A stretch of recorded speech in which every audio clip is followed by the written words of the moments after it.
Veja aí, ó, as trevas sobrenaturais, o véu do templo é rasgado em duas partes. Vamos ver aí o terremoto, vemos aí, abre-se os sepulcros, vemos aí o milagre da mortalha de Jesus. Jesus passa pelos panos quando ressuscita, passa pelos lençóis. Ele estava amarrado como se fosse uma múmia e ele passa pelos lençóis, os lençóis ficam enrolados lá no chão. Muitos corpos saem dos sepulcros depois da ressurreição de Jesus. Então tudo isso são sinais maravilhosos que aconteceram aí. Vamos ver aí as 7 palavras da cruz. Olha, 3 dessas palavras foram proferidas antes das 3 horas de trevas que houve ali de meio-dia até as 3 da tarde. Então existe aí a palavra de perdão. Pai, perdoa-lhes, porque não sabem o que fazem. Também outra palavra, a palavra da salvação. Em verdade te digo que hoje estarás comigo no paraíso, falando ao ladrão que estava ao seu lado. Depois nós vemos aí a palavra de afeição. Mulher, eis aí o teu filho. Lá em João 19. Foi ao findar aí as trevas que se ouviu anunciada a 4ª palavra da cruz agora. Vem a palavra de angústia. Deus meu, por que me desamparaste? Mateus 27, Marcos 15. A palavra de sofrimento, tenho sede, João 19. A palavra de vitória, está consumado, João 19, 30.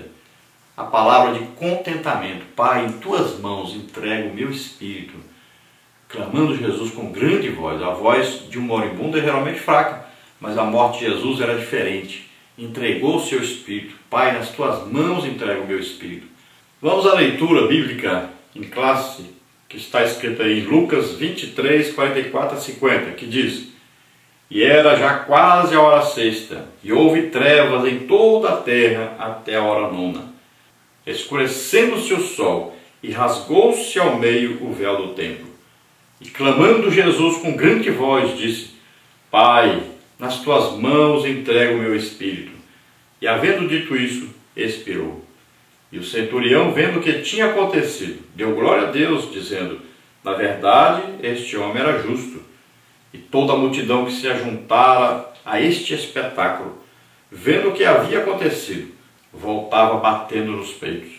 E todos os seus conhecidos e as mulheres que juntamente o haviam seguido desde a Galileia, estavam de longe vendo essas coisas.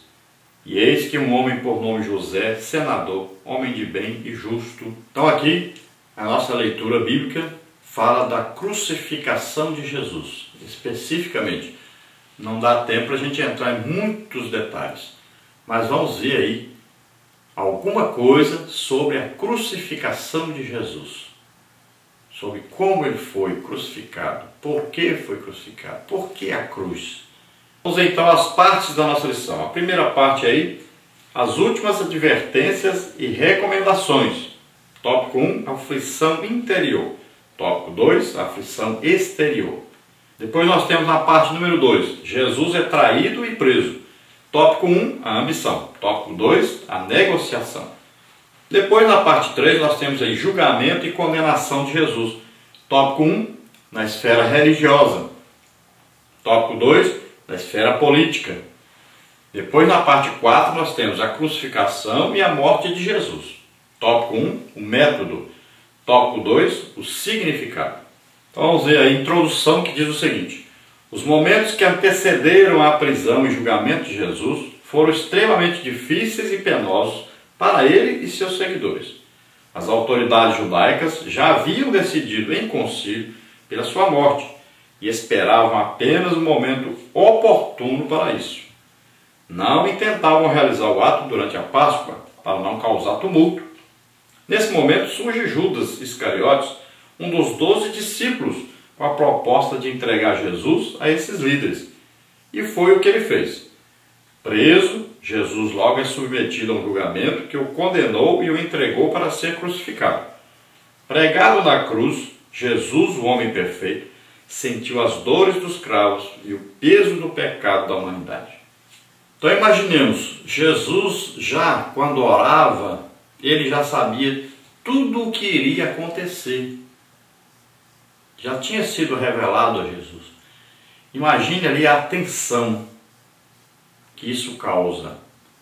Saber que o tempo todo, por onde passar, ali existe pessoas que estão procurando a sua morte, que estão tramando. Já haviam feito a reunião, já tinham tramado, já tinham decidido que iam matar Jesus. Eles decidiram que seria outra época, não poderia ser na Páscoa, seria depois, porque tinha muita gente na cidade, Jesus fazia muitos milagres.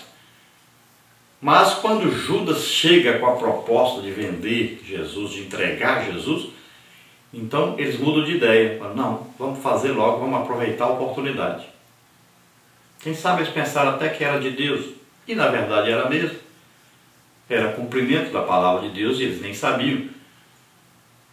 Mas para fazer a maldade, eles devem ter dito, é Deus que está mandando esse homem aqui. Vamos aproveitar a oportunidade, é plano de Deus.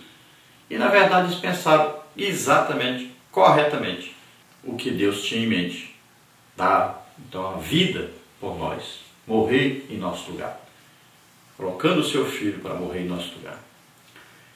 Então veja só que quando Judas entra então para vender Jesus, e ele faz isso, então aqueles sacerdotes, os líderes reunidos decidem que vai ser então já.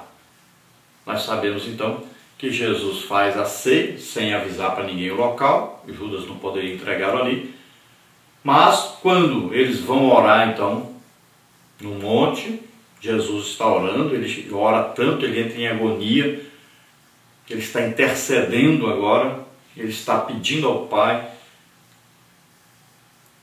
ele agora entra numa tensão tão grande na oração, ele se entrega tanto na oração que ele sua gotas de sangue e nessa hora então ele diz, Pai, faça a tua vontade, a vontade perfeita, a vontade de Deus.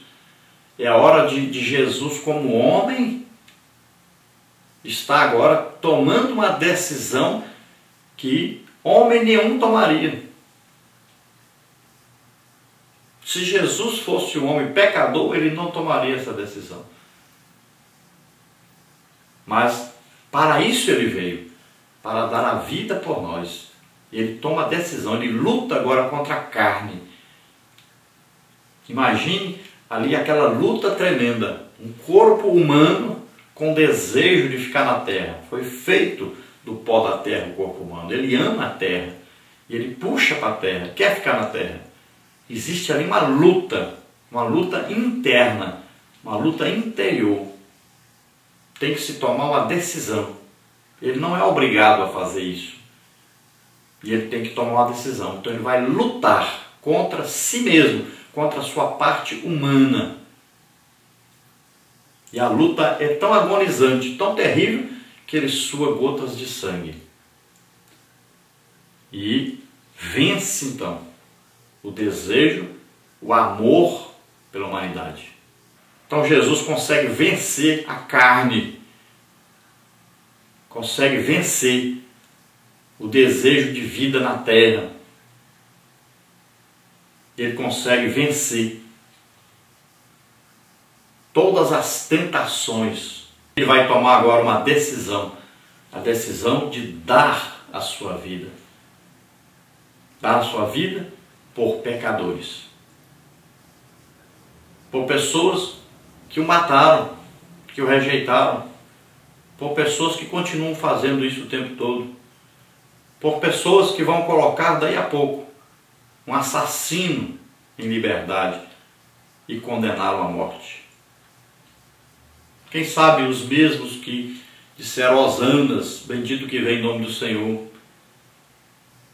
agora são aqueles que vão dizer, crucifica-o, crucifica-o. Então ele sabia que ia passar por tudo isso, mas ele toma a decisão de passar por tudo isso. E ele diz, Pai, faça a tua vontade e não a minha. Não a vontade da carne, não a vontade do homem, mas a vontade de Deus. Então Jesus agora caminha com a condenação sobre si. E Judas escolhe esse momento que eles estão reunidos, estão descendo do monte, estavam orando, e Jesus, então nessa hora, é traído. Vêm os soldados para prender Jesus. Jesus mostra, revela novamente que se ele quisesse, ele não morreria na cruz. Quando os soldados perguntam por ele, e ele diz, sou eu. E eles caem por terra. Naquela hora, se Jesus quisesse, matava todos. Eles não aguentam nem a voz de Jesus. Jesus estava orando antes, cheio do Espírito Santo. Se ele quisesse, todos morreriam naquela hora. Mas ele não fez isso, porque ele decidiu morrer em nosso lugar. Ele decidiu nos substituir na cruz. Ele sabia que para isso ele veio, para dar a vida por nós, por amor a cada um de nós. Então ele toma a decisão de ser preso, de ser condenado, de se entregar. Ele não vai se defender, ele não vai lutar para ser salvo da cruz. Ele agora vai seguir o destino que Deus escolheu para ele, e ele mesmo escolheu para si, dar a vida por nós. Então Jesus é submetido a julgamento, assim como o cordeiro era preso ali por 4 dias, o cordeiro escolhido para ser morto na Páscoa. Ele era examinado durante os 4 dias, do dia 10 do mês de Abib, primeiro mês, até o 14º dia, o cordeiro era examinado. Assim Jesus foi examinado por Pilatos, foi examinado por Herodes, foi examinado pelos sacerdotes, ele foi examinado até por Judas, o traidor. Todos disseram, sangue inocente, não vemos dele culpa alguma. Todos disseram, o cordeiro é próprio para o sacrifício.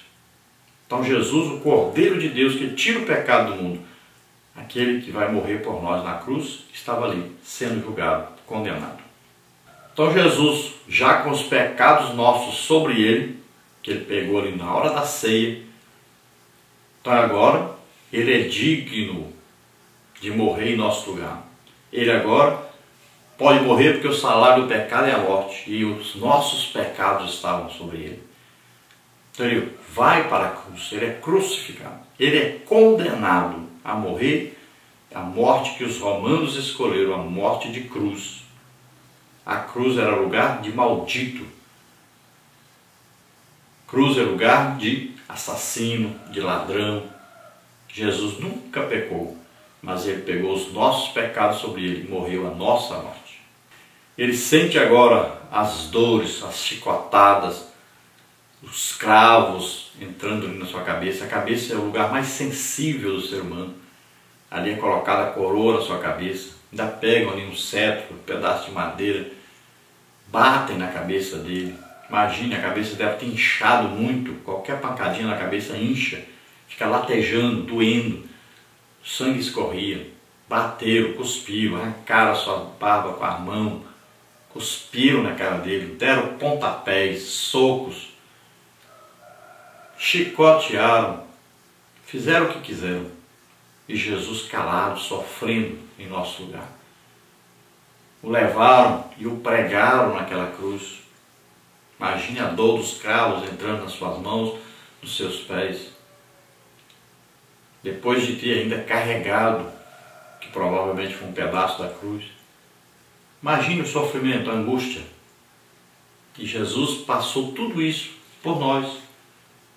O seu corpo foi moído para que levasse sobre ele as nossas dores, as nossas enfermidades. Ele carregou com as nossas dores e enfermidades. Ele foi moído pelas nossas transgressões. Ele sofreu pelos nossos pecados. Ele substituiu cada um de nós ali naquela cruz. Todo aquele sofrimento era em nosso lugar, para o nosso benefício. Seu sangue foi derramado para nos comprar, para nos purificar de todo pecado, para nos conduzir a Deus. Então veja só, que aquele sacrifício estava sendo feito em lugar de cada um de nós. Nós devemos valorizar muito essa salvação, agradecer sempre a Deus pela nossa salvação e devemos compartilhar isso com as pessoas para que eles também sejam salvos, que eles tenham conhecimento dessa mensagem, tenham conhecimento desse evangelho, boa notícia de salvação para todo aquele que crê. Glória a Deus. Aleluia.